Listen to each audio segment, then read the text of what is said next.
Namaste, Jai Kali, Jai Mahadev, Jai Bharat. I hope everyone is doing good and taking good care of themselves. And today I'm going to talk about something very interesting, and that is about the toxic families. I mean, like signs of a healthy family and signs of a toxic family. So I'm going to compare uh, together, the signs that you need to look out whether your family is toxic or whether it's healthy. So, the first sign is communication. In a healthy family, people communicate, people are not scared to communicate. So, that is one of the most important signs of a healthy family. Whereas, if you see a toxic family, either of the parties are scared. They are scared to talk, they are scared to discuss. So, that is one of the aspects where communication is not that great in a toxic family. Whereas in a healthy family, communication is great, it's healthy, and people are not scared to talk about things. I understand that there has to be some boundaries, but boundaries should not be something which chokes. So, in a healthy family, of course, the boundaries are there, but people don't feel scared to talk about things. They do discuss and talk about how they feel and what they're looking forward to and what their goals are. But on the contrary, if you see a toxic family, they're scared. They're just in some kind of, fear. They just can't express themselves. They just can't be themselves. And they are scared of being either abandoned or alienated or being judged. So this is one of the, points or one of the signs which I have explained to you is communication. Now, the second point is respect. In a healthy family, the respect is both ways. Parents respect their children, and children also respect their parents. So it's a two-way process when we talk about a healthy family. But when we see a toxic family, in toxic family, it is just one way. You have to respect your parents, but the parents don't respect, their children's individuality, their children's, personal life. They just don't respect the children. They are quite rude at times. In a toxic family, the parents are quite rude. They don't care how the child is feeling. And I used to get really punished in public as well by my parents. And that was one of the reasons why I started identifying them as enemies at one point. So yes, in a toxic family, there is no respect, two-way respect thing. Whereas in a healthy family, there is a two-way respect thing. So both respect each other. Parents also respect their children, and children also respect their parents. And trust me, inculcating these habits in the childhood actually make such persons more respectable. And like these qualities, if it's inculcated right from the growing phase, it does impact your personality. It does affect and influence how you become in future. So yes, respect is one of the signs, important things, which is missing in a toxic family, but it is present in a loving family, in a normal happy family. The third is criticism. In a toxic family, the criticisms are very horrible. They might go to any extent to criticize you, to guilt trip you, and to shame you, so that parents can control, or vice versa, however you see it. Either the kids might be into exploiting their parents, and they might just criticize their parent that you're horrible, you're not good. It's both the ways. See, whatever I'm telling you, these things go both the ways. From parents and also, and children's and also.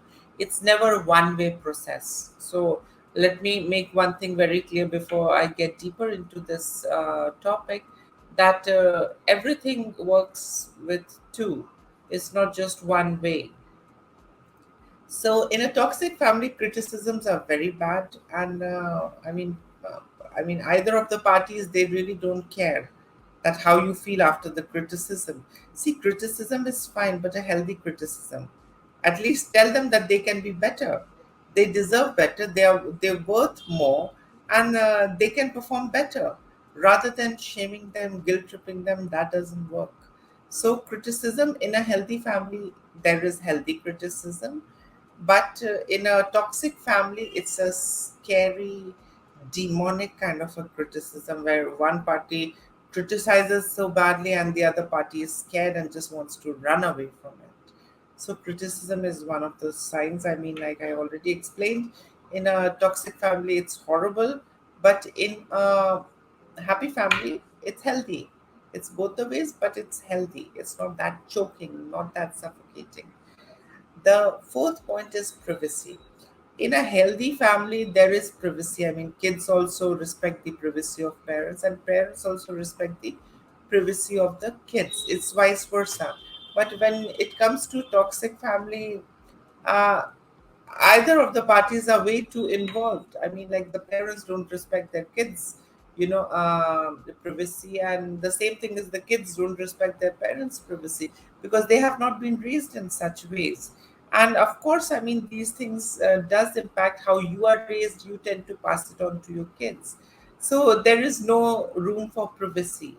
It's all out there, out open, and it becomes very ugly. I have seen in families it becomes ugly when there is no boundary or boundary issues, or when there is no privacy. So yes, privacy is one of the essential things in healthy family. There is privacy between both the parties, both respect each other's privacy. I mean, parents and kids, vice versa. But when it comes to toxic family, they don't respect privacy. They're just out on the face. They just don't respect. There's nothing called privacy. They're just out open. They want to know what you're doing, and I mean, you would want to know what they are doing. So it's quite pathetic, but that's how it is. And the fifth sign to look out for is when it comes to affection. In a healthy family, the affection is always there. You know, I agree that sometimes parents scold, which is fine. Even children get angry with their parents, that is also fine.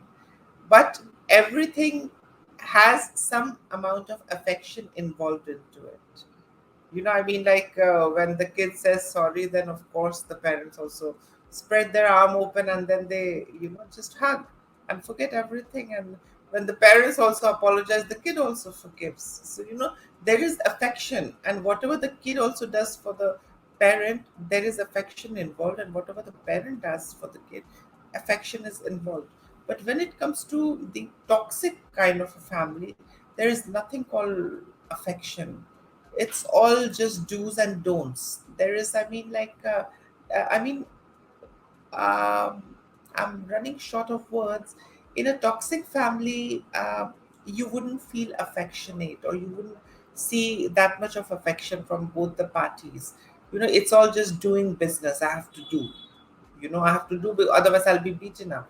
I have to do, otherwise I would be criticized. I have to do because I'm scared. I have to do because I'm asked to do. So the affection part is not there. And also, I mean, like, I'm sorry to say, but I mean, like, I have seen 80% of the families that I know are quite toxic. They don't, value communication. I mean, with their kids and vice versa. They don't value respect. I mean, they don't respect their kids. They just think that they should be respected, not the kids. But kids are the ones who are going to become the adults of future. So how can you not train them the right way? Why no respect for them and just respect for yourself?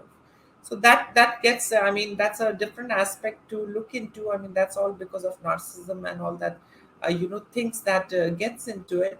And apart from that, there are various factors that actually influence. And I mean, how you are raised, what is the chemical balance inside of your brain, genetics, environment. There is a lot of things that influence, your behavior, your thought process. So, I mean, like, if I have to sum up this episode, I would say that in a happy family, there is good communication, there is mutual respect between all the family members. There is something called respect. Everyone is respected, from small to big, everyone is respected. There is healthy criticism. There is no crazy, scary criticism, that puts you in jeopardy or trauma. There is this concept of privacy. Everyone respects everyone's privacy. And lastly, there is a lot of affection that is there in whatever one does. But on the contrary, if I'm supposed to talk about the toxic families, in toxic families, of course, there's no scope of communication because they're scared. If I would be judged, or if I would be beaten up, or if I would be, not tolerated, or if I would be just, abandoned or alienated, there is a lot of insecurities that is there. And communication, see, communication removes all the insecurities. So if there is poor communication, definitely there will be a lot of insecurities, and insecurities further grow into jealousy, further grow into, a lot of things. I mean, like insecurity gets, makes you have anger problems, anger issues. Insecurity also makes you feel jealous. It also, adds some amount of fear inside of you. So insecurity can only be removed by talking, and the communication is the key to have a relationship, without insecurities. Just talk about it. So in a toxic family, communication problems are there. Parents, kids, they don't have a healthy communication. Boundaries are fine, but there should be communication. That is what, I mean, relationship is. It's an ongoing process. So if there is no communication, how would the relationship go? And the point number two, in a toxic family, there's no mutual respect. There's only respect for one and not for the other. Either only kids want respect for themselves and they are hooligans, they don't respect their parents. Parents are narcissistic, they just want respect for themselves, but they don't respect their kids. So respect should be both the ways. The third point is, again, the criticisms are very bad and demotivating and scary. That really breaks, people. So it's not healthy criticism, it's horrible, it's judgmental. It's judgmental conclusions, generalizing things, and something which really demotivates and makes you feel bad. The criticisms are not healthy in a toxic family. There is no concept of privacy. So nobody respects either of their, privacy. Everyone is deeply involved. I don't know for what. It's funny, but I have seen a lot of the families. They are horribly involved in their. I mean, the kids are involved in their parents' life, and the parents are involved in the kids' life. There's something called space that one needs to give. Otherwise, it gets nasty. And the last part is affection. So affection is missing. It's quite conditional kind of a love in a toxic family. If you'll do this, only then I'll love you. So I mean, when it becomes conditional, the love also becomes conditional. If you'll do good, or if you'll do something which I want you to do, I will love you. So the kid also knows that if I fail to do this, I won't be loved. So that is where this affection problems are there. Affection is not present because it's all narcissistic, abusive, and toxic. So yes, this is what, the difference between toxic family and a healthy family is, and these are some of the signs to look out for. And please do like, share, subscribe the channel, and do support the channel. Do help me grow the channel and create more mental awareness. And